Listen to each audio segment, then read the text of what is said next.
So all of a sudden now there's a new weird trend coming up. Everyone now decided that all of a sudden Sami Zayn, and let's just put this in perspective. He's held the belt for about 90 days, okay?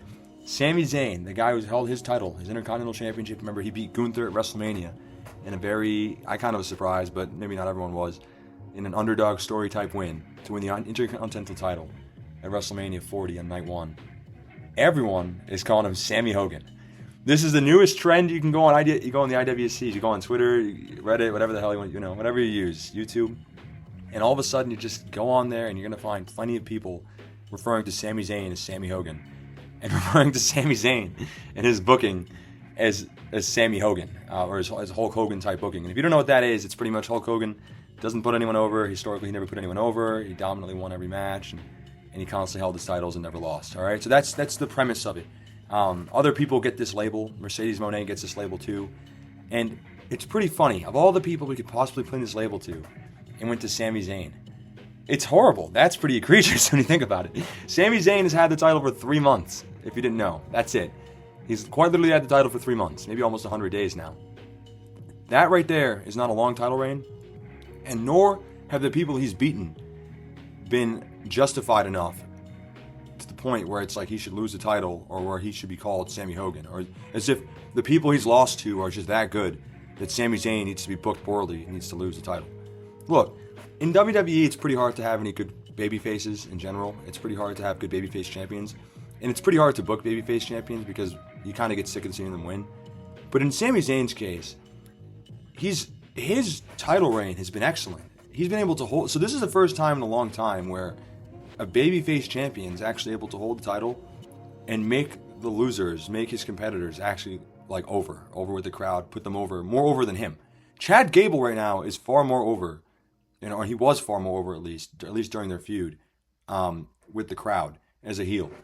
So there was a clamor for him to end up taking the title. Everyone was clamoring him, look, we need Chad Gable to be the champion. And even I thought so. At the time, I was like, damn, I want Chad Gable to be the champion. I get it. And I'm not saying, the decision to not make him or to not make him champion was the best decision per se, or the only decision that could have been made. But it definitely wasn't a bad decision, right? Chad Gable's stock has went up completely since feuding with Sami Zayn. Since his interactions with Sami Zayn and Gunther, more specifically Sami Zayn, more than anyone else, he's been put over completely. Chad Gable is completely relevant right now when we're talking about Raw, and we're talking about the premise of Raw, and the Intercontinental title, and the value of the Intercontinental title. Him wanting the title as badly as he's wanted it has completely increased the value of the title. So we're looking at the title in a completely different light and perspective because of him. So this has worked out completely. And not only that, Chad Gable will get the title. He is going to eventually win a singles title. It's going to happen. He will. He'll probably end up winning the Intercontinental title relatively soon. Okay? But he doesn't even need to. He really doesn't need to. He's in an excellent feud now with the Wyatt Six, and he's got the Creed brothers on his side, and he looks legitimate. He looks legitimate. So Chad Gable has completely benefited from working with Sami Zayn. He's completely benefited from all the losses.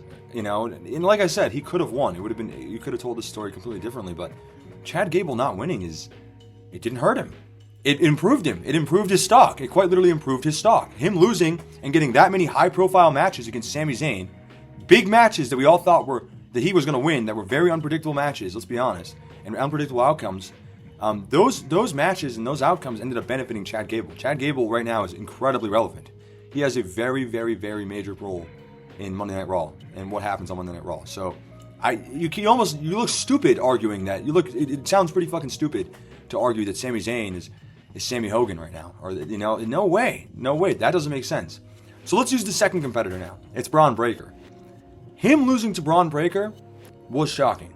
I think most people thought, look, and I didn't think, to be honest, my prediction for that, and I didn't actually make it on this channel, but I thought Sami was going to hold the title in some capacity. I just didn't think he was going to lose the title. I didn't mean it, he was going to get a clean pin on him. I didn't think that was going to happen, but I did think Sami was going to lose his title.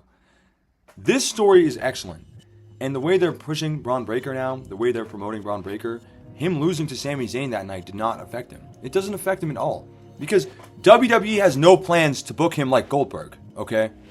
That's the truth. There's no room for another Goldberg-type booking, a Goldberg-type superstar, or Brock Lesnar. There's no room for that shit. The closest person to that right now is Gunther. But there's nobody who's going to get that type of booking. Nobody. So anyone who thought Braun Breaker was, he's getting screwed over, he lost. This makes no sense. How are you supposed to take him seriously? You can still take him plenty seriously, but guess what? He never was going to be Goldberg. He never was gonna be Brock Lesnar. There was never gonna be like this whole. We never were gonna systematically, map everything out for him that he was gonna stay undefeated and just mollywop the entire roster. Because if that's the only way that was gonna happen is if we had a thin main event scene. We don't. There's no room for Braun Breaker on the main event scene currently. There really isn't. I don't know unless you want him to lose. There isn't.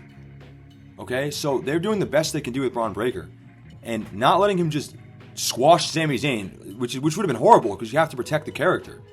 Think about it. Letting him just beat the crap out of Sami Zayn would destroy and bury that character. Now Sami Zayn's character is incredibly strong. It's booked very strong. We now have a really, really strong babyface. A really strong babyface secondary champion on Raw. That would be really irresponsible to just have him lose in a squash to Braun Breaker. It would have been horrible. So instead, what WWE's done now is they're going to put a match on at SummerSlam, and it's going to be Braun Breaker versus Sami Zayn. It's going to be a rematch. And this rematch is unpredictable, to be honest. It's good. It's a good premise. Because the premise originally was, no, Braun Breaker's going to beat the crap out of him. Sami Zayn has no chance. Sami Zayn's a bum. He's just an underdog. Now the premise is, actually, I don't know. Because there's nothing here stopping Sami Zayn. It's the same playing field. So I don't understand the approach. I don't understand the criticism. We finally have a good babyface champion. Cody Rhodes is a good babyface champion too, but Sami Zayn's a really good babyface champion and won on Raw. And and the character's now finally booked strong. Like, he's no longer a pussy. He's no longer just like an underdog or a pussy. He's finally being booked strong. He's finally being booked like a top guy. So after he loses the IC title, after he's made all these stars from the IC title, Sami Zayn's probably going to get booked for the World Heavyweight title down the line. He probably is. He's probably going to get a chance for the World Heavyweight title. Maybe not right now, because more likely than not, it looks like the seeds are being planted for him to return to the Bloodline storyline with Jey Uso. I can already see that coming based off last night's Raw, based on the outcome especially. They hit a 1D too, and not only did they hit a 1D, the whole time they were acting brotherly. It was all brotherly interactions between the two. So. They're probably cooking it back up to bring that feud in, but calling Sami Zayn, Sami Hogan for 100 maybe 100-day title reign. I don't even think it's been 100 days yet. 100-day title reign or whatever is irresponsible. It's goofy, and it's cringe. It's really cringe. It's IWC cringe.